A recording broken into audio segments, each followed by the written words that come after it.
The sanctuary is buzzing with anticipation as the first major additions to the animal roster arrive. Sam is overseeing the transportation of the bison and pronghorn from a struggling sanctuary, ensuring their journey is smooth and safe. The animals' arrival marks a turning point for Shaded Pines Animal Haven, offering hope for increasing visitor interest and boosting morale among the staff. But Sam hasn't forgotten about Rebecca's mounting stress. He introduces Ethan Lynn, the new fundraising and grants manager, to the team. Ethan's arrival is a welcome relief for Rebecca, who is eager to shift her focus back to education and outreach programs. Her gratitude is evident as she begins working closely with Ethan, brainstorming ways to secure the sanctuary's future.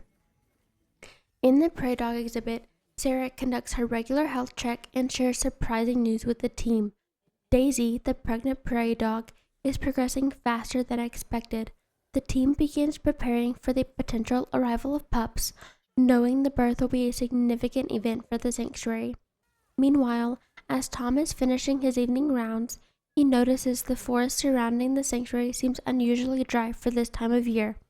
The brittle grass crunches underfoot, and the faint scent of smoke hangs in the air. He pauses, uneasy, scanning the horizon for any signs of danger. Could this be a warning of something more serious to come?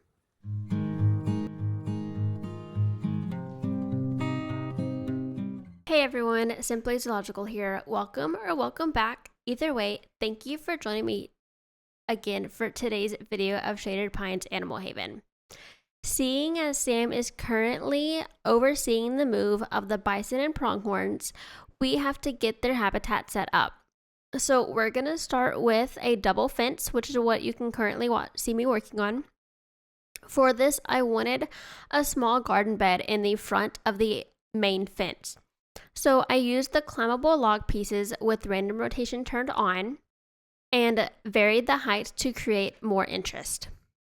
And now you can see me going in with the 4-meter log pieces and just measuring out 4 meters in length to create the actual fence itself. And then I'm going to go in with the new zookeeper cable pieces to create the actual barrier for the bison to stay away from the fence.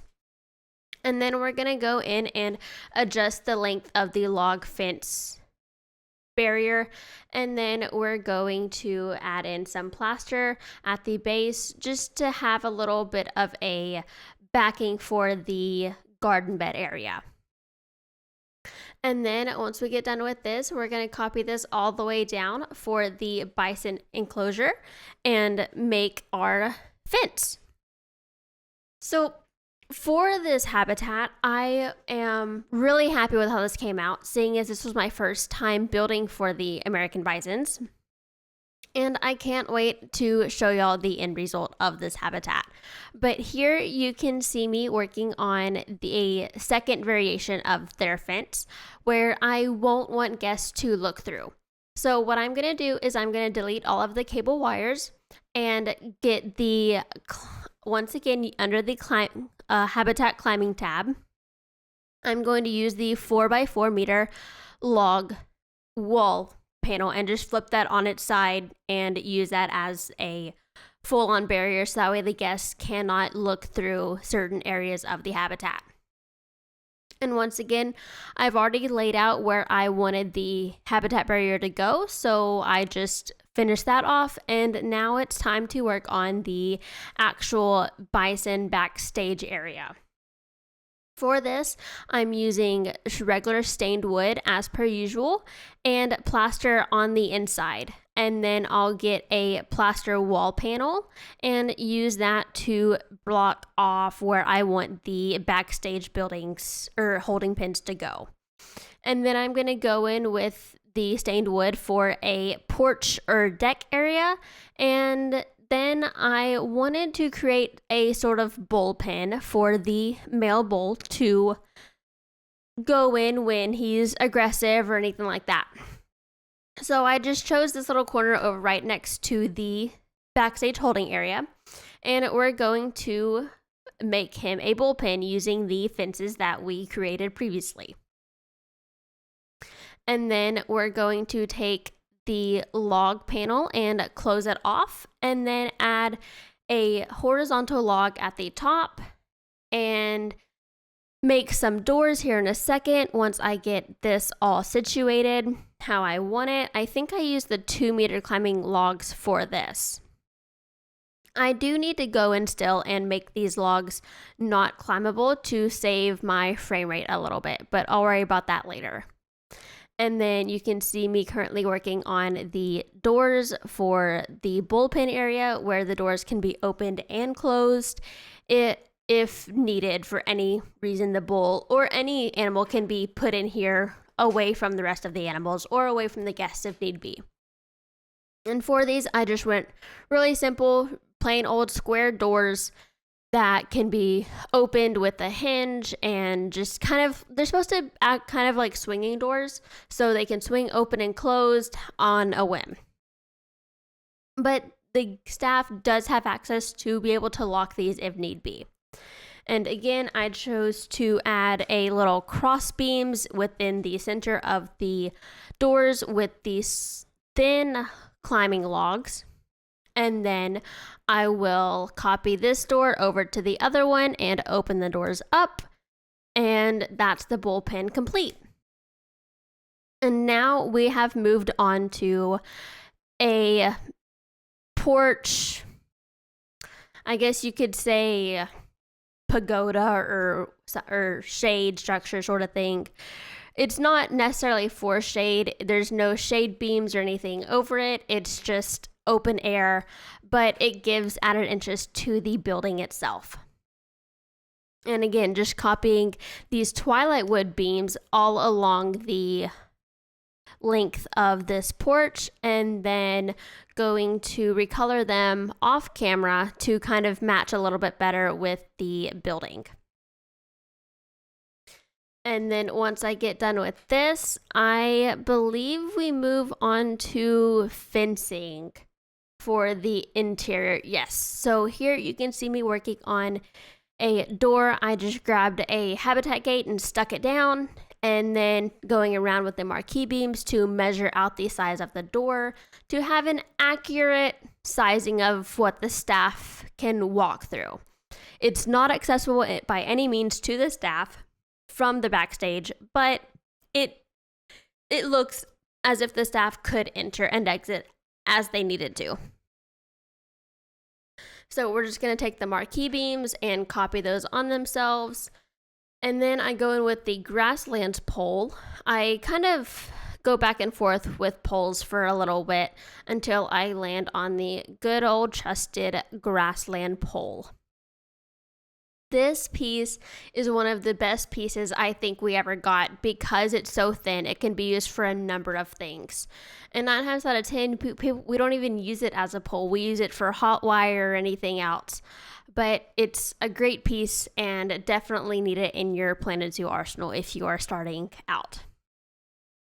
And now I wanted to, for this fencing, I kind of struggled with the wood that I wanted to use because for bison, since bison are very similar to cattle and buffalo, I searched up cattle pens, cattle pastures on Pinterest, on Google to kind of figure out how most people keep them. And a lot of wood and metal was involved, I found. So I figured I would just kind of make a simple door with some metal poles and some wood. I wanted to use the twilight wood, but I ended up having to settle on the classic Planet Zoo wood pieces. And then I've found this new piece that I love to use as a handle recently instead of using the U-shaped bracket that a lot of people use, because I found that that's too wide for the marquee beams. So for the marquee beams, I've started to use this small gutter piece and just sink it in just enough to where you can barely see it and it can act like a door handle. And then I will make some more variants of that exact door. I make I believe it's like a 2-meter wall panel, and then a 4-meter wall panel and a 4-meter sliding gate or swinging gate door for the bison to be able to walk in and out of. And I do have PZ Plus, but for realism, I figured a 4-meter gate would be better. Just so that way the bison wouldn't accidentally walk into it and break it or anything like that. So again, just doing the exact same thing as I did with the staff gate. I'm using the classic Planet Zoo wood with grassland poles and marquee beams, and just going to copy all of that down horizontally. And then we will have our gate, or our wall piece, sorry. And then we're gonna, once it's finished, I'm just gonna recolor everything really quickly, and then we will move on to actually putting everything in. So I start with the door, so that way I know where I want the door to go, and then I adjust it accordingly. Seeing as I laid out where I wanted the pins and everything prior to this with the plaster pieces, it was really easy to just kind of throw it down and copy and paste it over. And I really like how this came out. I do wish I could have found another door style, because I feel like this may be a little bit too modern for the style that I was going for. I wanted it to be a little bit more rustic, but I like how it turned out, so I've left it. And here you can see me making a sliding gate with the same door that we created earlier, and just copying marquee beams and everything over. And here in a second, I think our animals should be arriving. So I think now that our animals are actually in and here, it is time for us to start working on their foliage. So let's go ahead and give them some foliage in their habitat.